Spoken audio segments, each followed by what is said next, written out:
Welcome again. It's time for Shelf Life Book Reviews Online, where I present to you, the faithful reader, a book that I very highly recommend. And the book this time out is One Last Kill by Robert Dugoni. This is published by Thomas & Mercer, and it retails for $24.95. Robert Dugoni has written so many great works of fiction, great works of suspense, that he is one of the go-to writers when you want a quality read, and this one is definitely a quality read. It's most compelling. It's a book that you keep reading. I know I sound like a broken record when I say it's a book you can't put down, but it really is. I had to keep reading. I wanted to see what was going to happen next. Now, this is book 10 in the popular Tracy Crosswhite series.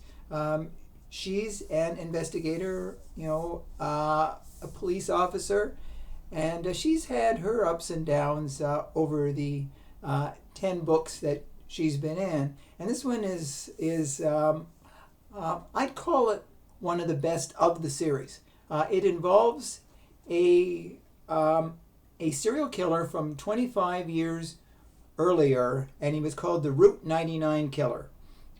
He operated in Seattle, and at the time he killed 13 women. He tossed their bodies into dumpsters. And what Tracy Crosswhite has been assigned that case to look into it. Her superior officer, Police Chief Marcella Weber, wants her to look into the case. Now, she's not that happy that she's got to look at a 25-year-old cold case, but she's also partnered with an old nemesis, Captain Johnny Nolasco. The two really are like oil and vinegar. They don't get along very well. And but she delves into the case. Now, Nolasco was part of the investigative team that looked at that serial killing 25 years before, and they came to no logical conclusions. But with a fresh pair of eyes, Tracy Crosswhite looks, and she finds out that the first 9 women who killed were prostitutes, and the next 4 were middle-class women. They were not associated with the prostitution business. So she wonders why the killer changed, and then the killer went silent. There were no killings after that last killing 25 years earlier. Now, on all the bodies, they were carved into the bodies like angel wings, and obviously Tracy Crosswhite thought that was some sort of symbolic message. So Tracy and Captain Nolasco go out and they start investigating, looking into possible suspects from that time, and they do actually arrest somebody, but Tracy discovers that that's not the right person. So, but there's also the worry that because they're bringing this back to the forefront, because the local newspaper, the Seattle Times, is covering it as well.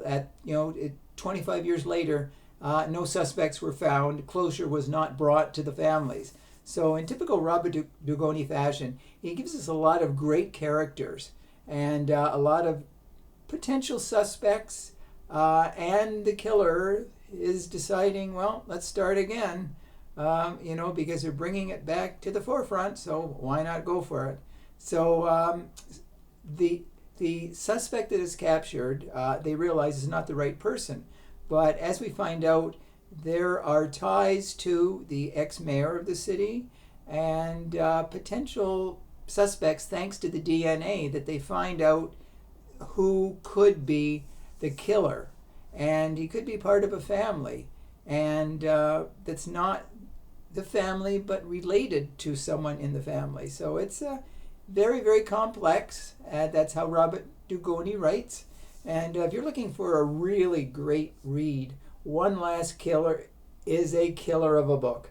It's, like I said, every page has something on it, and you will not be able to put it down. So if you do purchase it, please let me know if you do agree with my review. I kind of think you will. So thank you for watching. If you haven't subscribed to my channel yet, please do so. And if you have book-loving friends, send them my way and to my book reviews. So until we meet again, And we will. Stay safe, stay sane, stay in touch, and I will see you at the bookstore. Bye for now.